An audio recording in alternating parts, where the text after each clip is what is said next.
Welcome back to the channel, and if you are new, welcome. In today's video I am going to talk about the journey from Chiang Mai to Pai, and in this video I'm going to share the real honest truth, no bullshit, actually what it is like, how it works, what you need to know, and all the other stuff that will unfold as I start to talk. So if you are wanting to do the journey, tune in because this will be the best video that you watch. So let's talk about YouTube in general and the internet in terms of the journey from Chiang Mai to Pai. I myself was looking, so I researched and had a look at what was online. Unfortunately, what is online isn't really the full truth, and I'm not saying it's not the truth, but it's drone shots and there's 748 bends or however many it is, and here it's really steep and we stopped off at this place, and it doesn't really, for me, the ones that I found didn't really give a good insight as to like what to expect.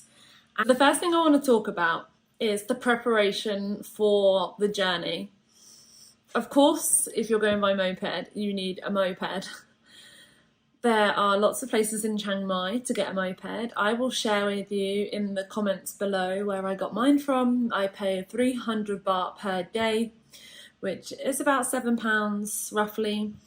The deposit was 3,000 baht, and I gave him a picture of my passport. So a lot of the rental companies will want your passport. Don't give them your passport, because if anything happens to the bike, they will keep your passport. And then, yeah, you're stuck. So you want to get, obviously, a bike that's checked over, works properly. So let's talk about what there is out there online about the journey from Chiang Mai to Pai. I was researching and trying to get an idea of what it would be like, because countries are different. I'm from the UK, the hills, mountains, etc. can be very different out here to what they would be back home. I spent some time looking at YouTube videos, reading articles, and actually what I found is that these YouTube videos and articles that I was reading kind of ignited a bit more fear and a bit more worry in me rather than certainty. Now, don't get me wrong, I had only just learned how to ride a bike, and I also had a pretty tough December.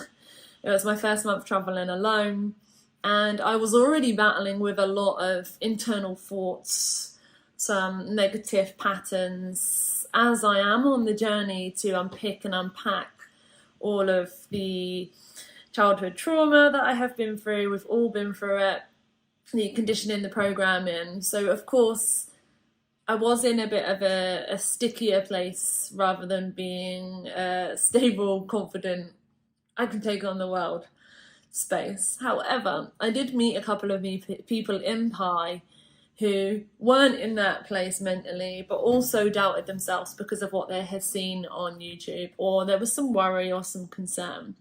So I'm here to break it down and give you the real truth about the journey, how it is.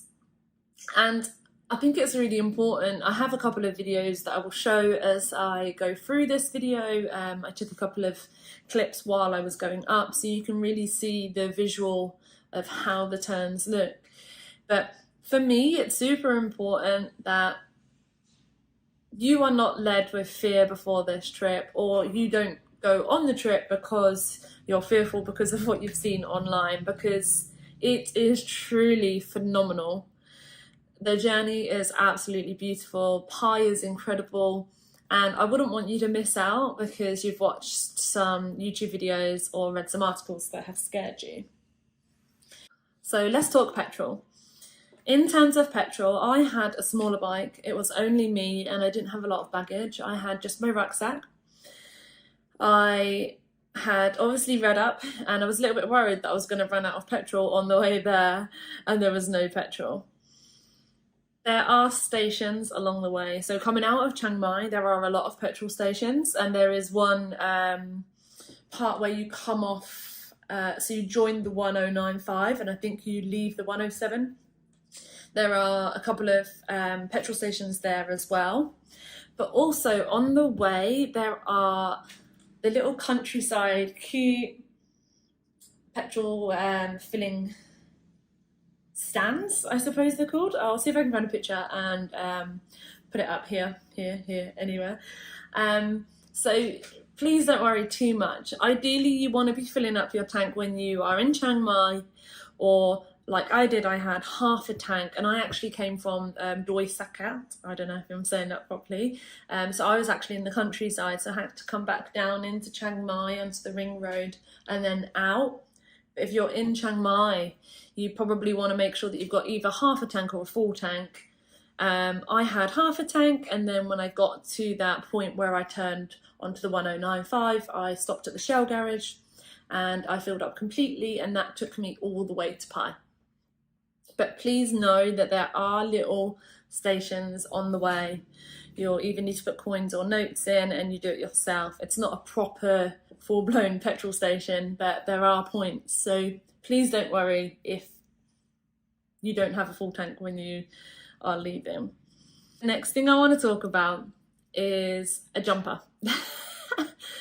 So if you're doing the trip, you do want a jumper, because you get to a point, I mean, even in Chiang Mai, when you're going quite quick, the wind can be quite chilly. So just to be comfortable, you want something that's gonna cover your body. I had shorts on for the whole journey, so it doesn't matter too much about long trousers. So when you get to a certain point, you go out of Chiang Mai and then you go onto the country style roads, and then as you start getting in, about half an hour or so from there, but as you start to get up to the mountain where you start to climb, there was one specific corner that I went round, and all of a sudden I just felt the cold chill. It was the most surreal thing ever. And I was like, whoo, okay, this is what people talk about. So you could, if you wanted, just have a t-shirt or whatever on the way, and then when you get to that point you can stop and put your jumper on. So again, you don't have to be wrapped up crazy. You can just stop, change clothes as and when you want to. So I think it's really important that you know that you can stop. There are some points on the track where it's not really great to stop. There's not much of it, but there are some parts where it is windy and the roads are a little bit smaller. They're not tiny. But yeah, it's not ideal to stop. So you do want to make sure that you take your stops in the right place. The next thing I want to talk about is the stops on the way. There are loads of places to stop. So there's some cafes, there's some like restaurants. You can even stop in the little villages as you go up and grab some food from just the people that are just selling them on the side of the street. But there are some really cool spots, and there are some viewpoint spots. I will see if I can drop in the pin drops in the comments below so you can see. There's a really cool witchy restaurant that I stopped at on the way back, which was nice. I saw it on the way and I decided to stop on the way back. So let's talk about the bends. After watching the videos and reading up, I had created this image in my head that the bends were crazy sharp. You couldn't see, they were really steep. I met a guy in the hotel that I was staying at who had fallen off of his bike about 30 kilometers out of Pai, and he even said to me, they're really steep, they're blind corners, you can't see, like. And all of these things then had me creating all of these pictures in my head. Now, don't get me wrong, I was not in a great place mentally. I wasn't the confident, strong, I can do anything Kaylee at that point, because I was working internally with a few things that I've been working on. I am on a healing journey, and the reason that I came traveling was to dive deeper into what is going on in there, unpacking all that was, to be able to create a new life for myself internally and externally. So mentally I wasn't in the best place, and I was in my head rather than being in my body. However, I did meet a guy in Pai and some others that had also watched videos and had also been worried about the journey, and wasn't quite sure, which is another reason why I'm making this video, is to really show people that it's really not as bad as people make out. And like I said, you're not going to get drone shots on this video, you're going to get the real stuff. So let's talk about the bends. There are a lot of bends, of course. However, when you sit and think 700 and something bends, I don't know what you maybe create in your head, but I think it's very easy for people to think, whoa, that's a lot of bends. I'm gonna be crazy, like I'm not gonna be able to do it. And also, like, in some articles it talks about how people have been sick because of the bends. They really aren't that bad. Some of them are really not that big. Some of them are sharper and some of them are bigger. But it's kind of like skiing. If you've been skiing, you take one turn at a time. You don't think about where you gotta go. Like if you're on a black piste or a red piste, you don't think about, whoa, look at the bottom. You just think about each part and each turn that you're taking. And I feel like that was a really useful and valuable thing for me, is to just really be present. And this again is something that's really come up for me. It's how can we be present in the moment in time, not always worrying about what's coming or what could happen.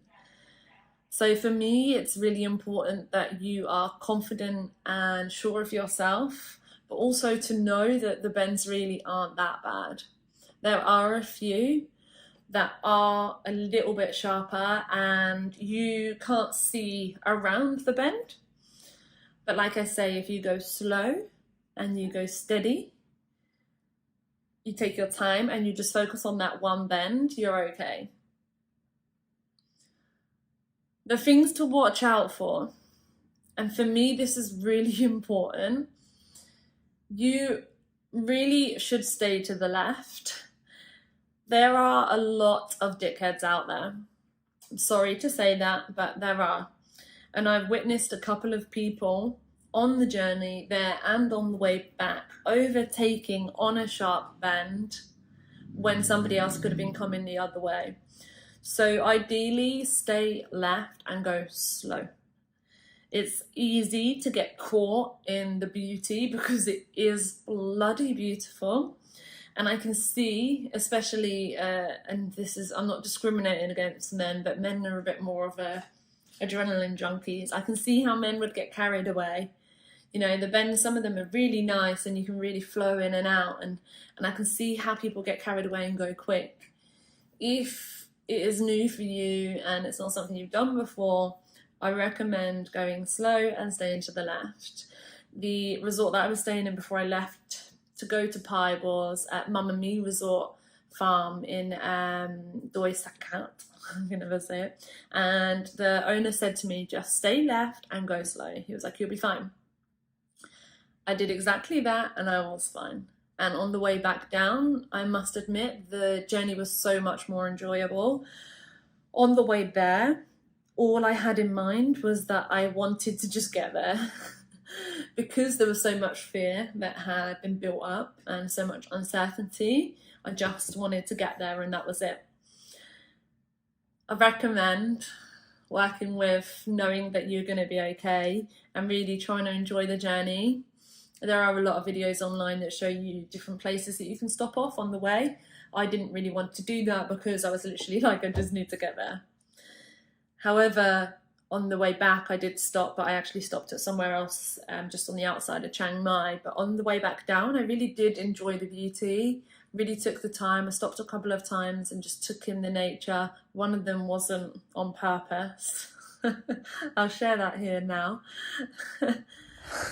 So I'm living my best life, going around these bends, glorious sun, surrounded by so much beauty and nature. I go around a bend, these were in here, and they fly off. So I just had to stop here and run down the road and collect them. And I thought while I was here, I might as well take a little shot to show you some of the scenery because it is very, very beautiful.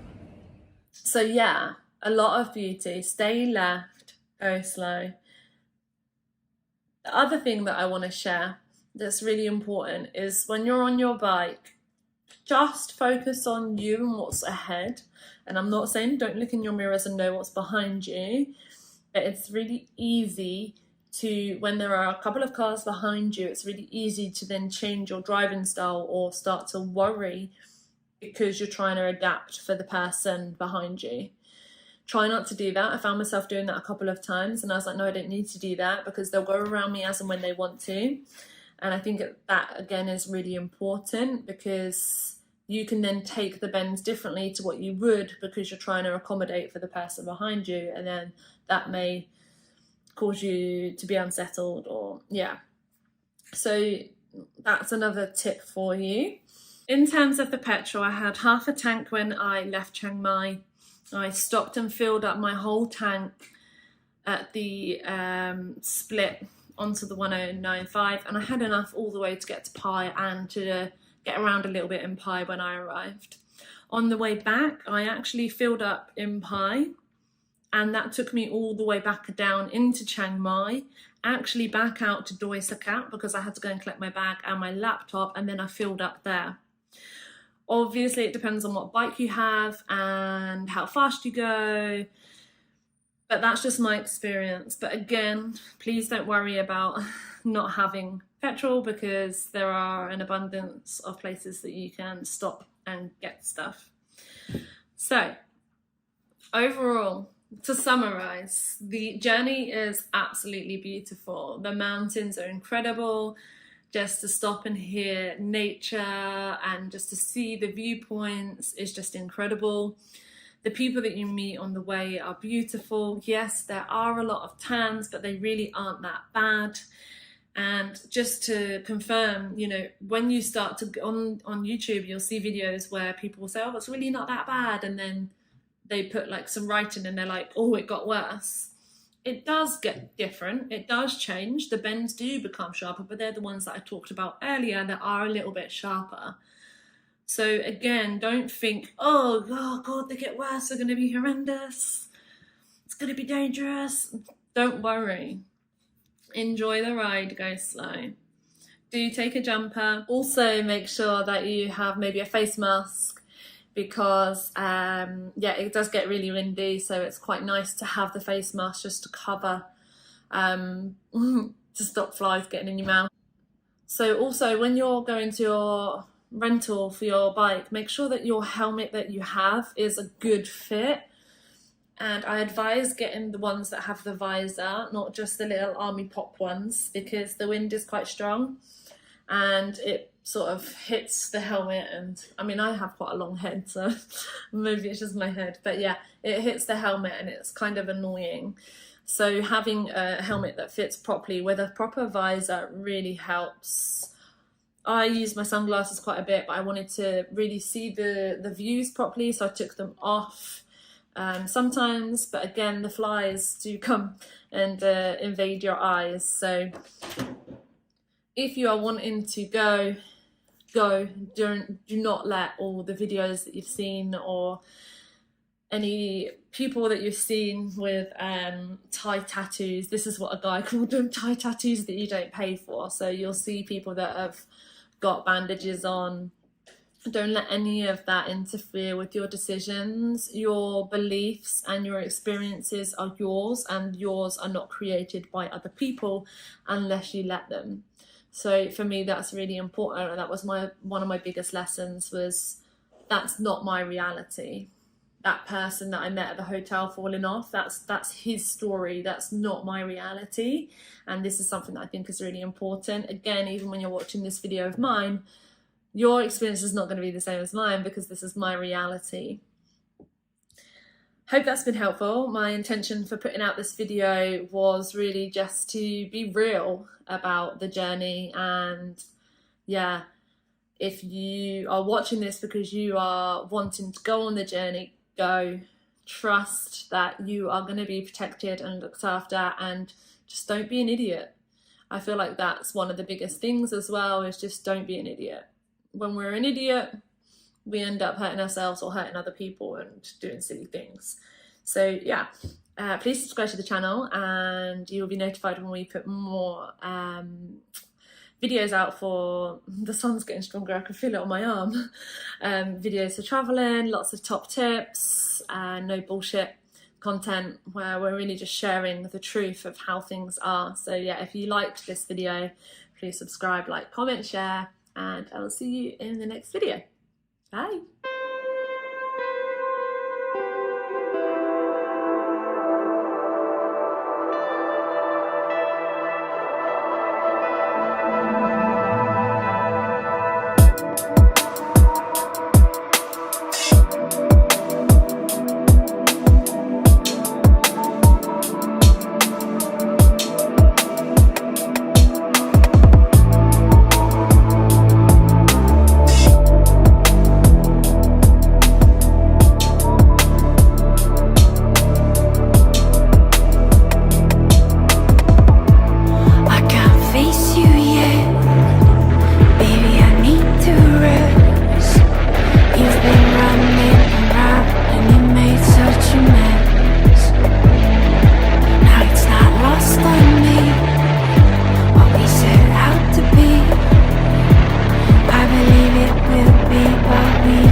Sometimes sorry just isn't cool.